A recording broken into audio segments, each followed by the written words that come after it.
kids out here that when they grow up, the threat is them to be killed. Okay? So when I'm out here, whether the families, remember, they take their men away. So it's time for men to stand up alongside these women and protect them by all means necessary. Because I'm going to tell you this. Like she said, she going to bet her life on it. I'm going to put my life on it. I'm willing to die for this. I'm willing to die for him and her and him and her and him, because I'm for real about it. So if you think we're playing around in Minnesota, if you think that Andrew Baker of the Hennepin County Medical Examiner is going to lie on a dead body, if you think Drew Evans from the BCA is going to sit up here and sugarcoat, I don't talk like this either, but sugarcoat shit. If you think you're going to lie and then say he died in the ambulance, he died on the ground, these people are getting miled up. We getting killed. They want to kill me. They want to kill all of us. They want to kill our dreams. They want to kill this fight against oppression, against this systematic regime of hate. Well, we got another thing coming, Minnesota. I'm going to tell you like this. It ain't going back to normal. For not only for Minnesota, I don't know what everybody else doing. Minnesota, the world's on fire. But right now, just understand, I don't care if it's 2009. I don't care if it's 2003. I don't care. There ain't no statutes of limitations on murder. Behind all these people right now is not only a loved one that's been killed, but an officer that has murdered this individual. And they're getting paid by our taxpayer dollars. So the time is now to get down to the legislation, sit and on the 6th floor, and we're not going to leave. If we have to pull up, we will pull up. Andrew Baker, we'll come to your church. I'm coming to churches. I'm coming to graduation parties. I'm coming to your birthday party. I'm coming to your funeral. I'll come to your funeral. I'm not playing. And Tim Waltz, I'm going to tell Tim, because Tim, I don't know if your punk ass is in there or not. You need to bring your ass out, because guess what? We need some justice. And if we don't get it, we're going to keep pulling up. We're going to come to Andrew's house. We're going to go to Drew's house. I'm going to go to Michael Freeman's house. Who? Paul Gazelka, John Troy's, Limmer, Backstrom. Every single one of y'all that we voted in, we're going to go to your crib and vote you up out this state. We're not playing with y'all, okay? I'm going to hand it up, but I just want to tell y'all I love y'all. We ain't going to stop fighting y'all. We have a few more families that want to speak. We have Phil Quinn's family, and Chicken Wing. His real name is Don Taylor, right? Buju Gakanoia, Wase Kongo Kwe Indigenous Cause. Erin Indigenous Cause. Wilson Indigenous Cause, Yagnashimong, Magizi Nindu Dem, Gakabakong, and Gawa Babiganikog, Nindunjaba. Said hello, everybody. My name is Wase Komagokwe. That's my spirit name. It means Shining Earth Women. And I said that I'm from the White Earth Nation. And who also was from the White Earth Nation was Phil Quinn and Billy Hughes. And they were shot down by the St. Paul Police Department. And fuck them, and I mean that in the most disrespectful way possible. Say it again. Tell them again. Tell them again. I came to St. Paul and I shut shit down in 2015 when Phil died. I came back in 2018 when they killed Billy. And I'm back now for George. August 5th. Billy Hughes was shot in 2018. You know what? It's almost August 5th again. Who's coming with me to shut this motherfucker down again? Because if Billy don't get it, shut it down. If Phil don't get it, shut it down. If George don't get it, shut it down. If Justin don't get it, shut it down. If Jamar don't get it, shut it down. We ain't going no fucking where, and I'm going to leave it right fucking there.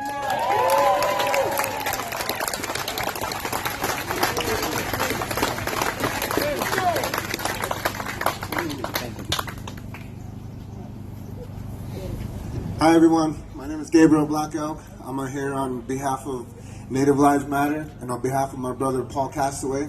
My brother was killed by the police in Colorado, during a mental health crisis. and I moved here, so now I live here. So I stand here with these families here, you know, because I'm new to this state, so I really don't know who's in office, who's running shit, and all I know is that I'm out here with these families screaming, fuck 12! Fuck 12! Tell them again! Tell them again! So we're out here, I'm you know, our family, we're out here in solidarity with these families as we stand here together, as we face 10 walls and tell these motherfuckers that we're sick of this shit!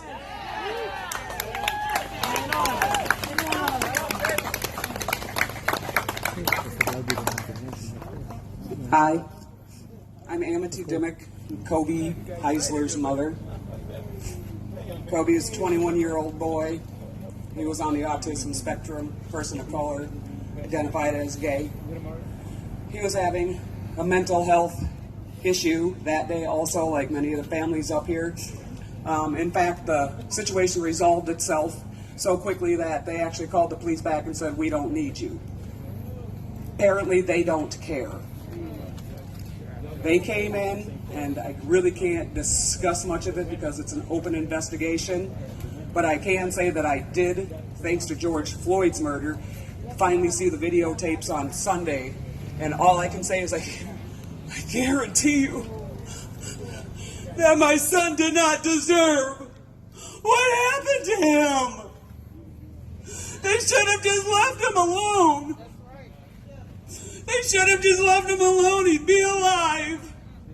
And if we are the state with the second highest rate of people with autism, why the fuck aren't we the state that has the best system in place to deal with people like that? Shame on you guys. You killed my son, and you will pay. The police will be held accountable. I don't care what I have to do to make that happen, but thank you all for being here helping us.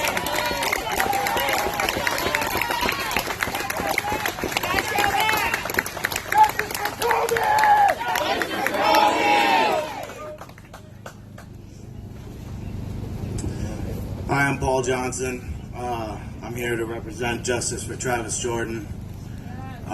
November 9th, 2018. It was a bad day for Travis, obviously. But he was having his worst day. Now, I don't know about you guys. I've dealt with depression, anxiety, bipolar, functioning autistic. I deal with a lot of that too. And I've had a bad day. I've had my worst day where I tried to hurt myself. It's the worst day of your life. You've never felt so lonely as when you go to think outside your family, outside your friends, outside everything. You can't do it anymore, right? Travis was having that day. He'd been through some physical things and dealing with some personal things, and he was having his worst day. Now, there's no 811, 411, 511. There's 911. Okay? Taryn called 911 saying he might hurt himself. I've watched the body camera footage of it. I've watched him outside my house. I've watched Travis pacing inside, yelling and screaming. I believe he was talking to Taryn at one point in the video. All the time, these police officers, with a good separation, he's in my house. He can't hurt anybody. But what do? 11 months of training, both of them. What do? Do they wait for backup? I mean, they must have felt really threatened, right? Because they didn't pull anything except their guns when he's inside my house. Okay? They keep demanding him. Travis, you get out here. Travis, you come out here. Travis, come out here. Why? So you got your guns drawn. What do you know he has a knife. So you know he might come out with that. Why are you demanding him to come out? Now when he does, guns still drawn, tactical advantage, man in Travis's blind sight off to his left, and a man 20-some feet away. Travis stepped 2 feet out of that door when shots started. I have family members that I have found out are quite racist. They've been defriended. Who have come at me and said, he had a knife, you know he deserved what he got. Oh my God. A man deserves to be shot from 20 feet away. A man deserves to be commanded out of his house. If you were so threatened, why didn't you wait for backup?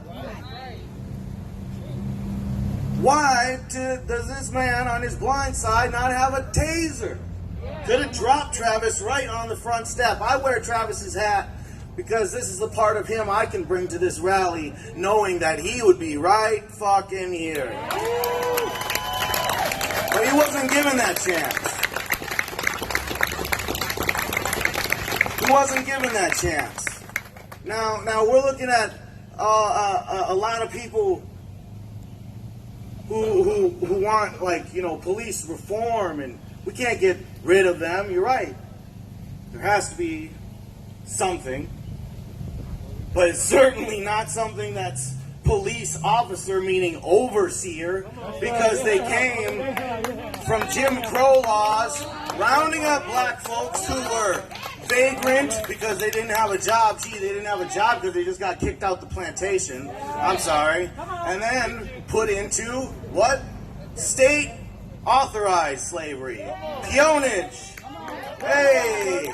So here we have a system that, where's that bad apples, bad roots tree? Yes. A rotten tree makes bad apples. That's correct. Well, even might have a sweet one fall every once in a while, like the sun shines on a dog's ass every once in a while. But they ain't doing nothing, so they're just as bad. We have laws in place that goes further than police reform because these police can obey laws that allow them into our lives.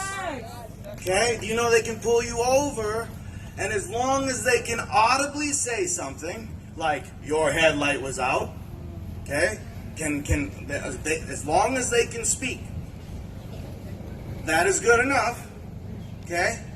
That means that they didn't just pull you over on a whim, is one of the words they use in this law. Okay? But my headlights do work. There's this other law that follows that one, that says even if the officer is wrong, it doesn't matter, they've already started the search.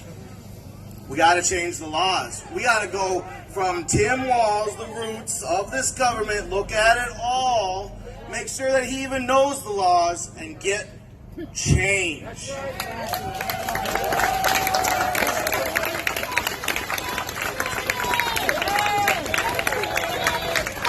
And are you tired of the all lives matter people?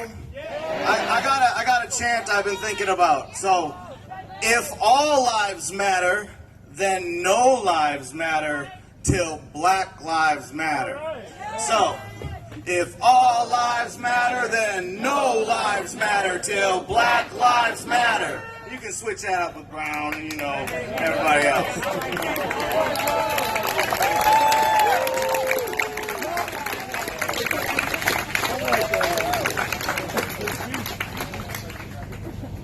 Hi, y'all. My name is Samaya Aiden. I'm the younger sister of Isaac Aiden, who was murdered by police in Egan on July 2nd, 2019. The only thing I have to say today is to the white liberals I see out here that voted for Governor Walz, that voted for Mayor Jacob Fry, that elected all of these so-called progressive mayors all across. And I'm talking about Bloomington. 4 of their officers and 1 officer from Egan murdered my brother. And back in, I want to say, February, this governor right here tried to have me arrested. I know a couple of the marshals I see over here were out there with us. So you're very, yep. So they're very familiar. So my brother, for those of you who don't know, was a 23-year-old college student at the University of Minnesota studying IT and infrastructure. He would have been class of 2020. He was also a banker at Spire Credit Union in Roseville. And on top of that, in December of 2017, he opened up his own home care business called Aidenx Home Care, all while being a full-time college student.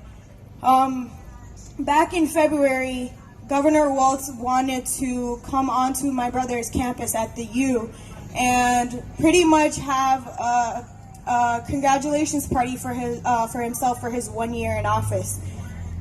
So there were two groups of protesters. There were the Black Lives Matter activists and families. Tashira and I were among them, protesting his inaction when it came to police murders in the state of Minnesota. And there were also environmental activists urging him to stop Line 3. So in the first part, when we got up to cause a distraction or to disturb, I thought I heard my voice. But when we got up to cause a disruption and to call him out on his bullshit, a lot of white liberals turned around, told us to shut up, sit down, told us to be respectful, watch our language. And then Governor Walz decided to bring in the police to escort us out. We were outside in the lobby, and Tashira and I were the only black people there. And out of the two of us, out of nowhere, I was standing there. There were a bunch of officers in front of us, behind us. We were in the lobby, and out of nowhere, a cop behind me grabs my wrists and handcuffs me. I didn't resist. I didn't do anything. He then pulled me out and put me in the back of a squad car. The sergeant got in the squad car with me, and I asked him, what am I being charged with? And he says, well, that's what we're trying to figure out. For those, that's not how it works. You can't just handcuff and throw somebody in the back of the squad car if you don't know what they're being charged with. This man tried to have me trespassed on my brother's campus at an organized event. On my brother's campus, after he failed to speak up on my brother's case, after he failed to prosecute and convict these officers. If that wasn't enough, he thought to go an extra further step and have me arrested by the same men in uniform that murdered my brother. And then, the fact that the white liberals were clapping when we got escorted out of that room, the fact that you guys didn't care to hear what we had to say, and then now if you're feeling the need to sit back because Keith Ellison, the Attorney General, a black Muslim man, took over George Floyd's case, then that's not so, because he also had part to do with our case. This is all politics, and they're playing politics with our lives. And I'm done being silent, so I will be exposing Keith Ellison as well. When he was running for office, he came into our mosques. If you didn't know, I'm Somali, I'm Muslim. He came into our mosque, took pictures with my brothers, went around asking for votes, got our votes, and now my brother that he took a picture with is dead. And he hasn't done anything about it. I've met with him privately. I've met with him and Chief Harrington. I've attended his working group on to end police killings. And then the footage of my brother's body cam was released in November 13th of 2019. So this past November, he called us, and he said he watched 6 different news channels talk about the same events of that night, and they were each completely telling a different story. How are 6 different channels reporting on the same event not the same? So he called us to tell us that he was scheduling a private screening to review all of the evidence on December 6th. Him and Chief Harrington reviewed all of the evidence on December 6th. He called us back after just to tell us, I'm so sorry, there was no way this should have been justified. Well, what are you doing about it? What are you going to do about it? What makes me have any confidence in you that you're going to bring George Floyd's killers to justice? What are you going to do about it? And then we later found out that the district attorney in my brother's case, James Backstrom, the Dakota County attorney, James Backstrom was the same prosecutor. And I say this because this is the reason why Keith Ellison did not take my brother's case from the hands of James Backstrom. The Dakota County attorney, James Backstrom, was the same prosecutor who didn't prosecute Keith Ellison in his domestic assault case. They're all playing politics with our lives, and this doesn't matter. So I'm here to tell you, white liberals who still believe vote blue no matter who, fuck you.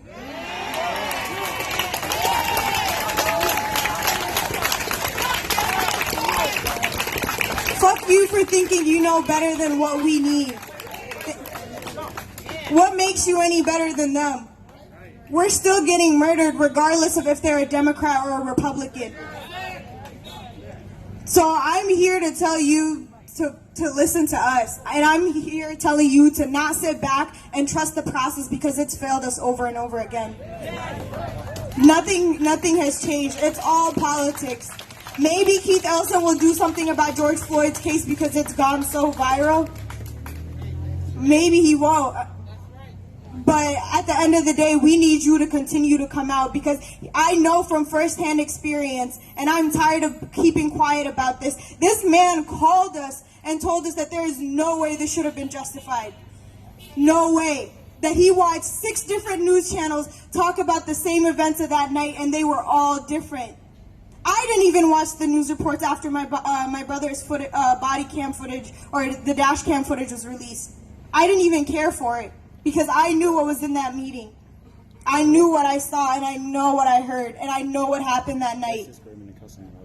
I didn't need to see the news channels because I know Liz Collins is the wife of Bob Kroll, the president of the police union. I know that the media is not on our side. I know that the only news outlet that's actually reported on what's happened has been Unicorn Riot. I didn't need to see that.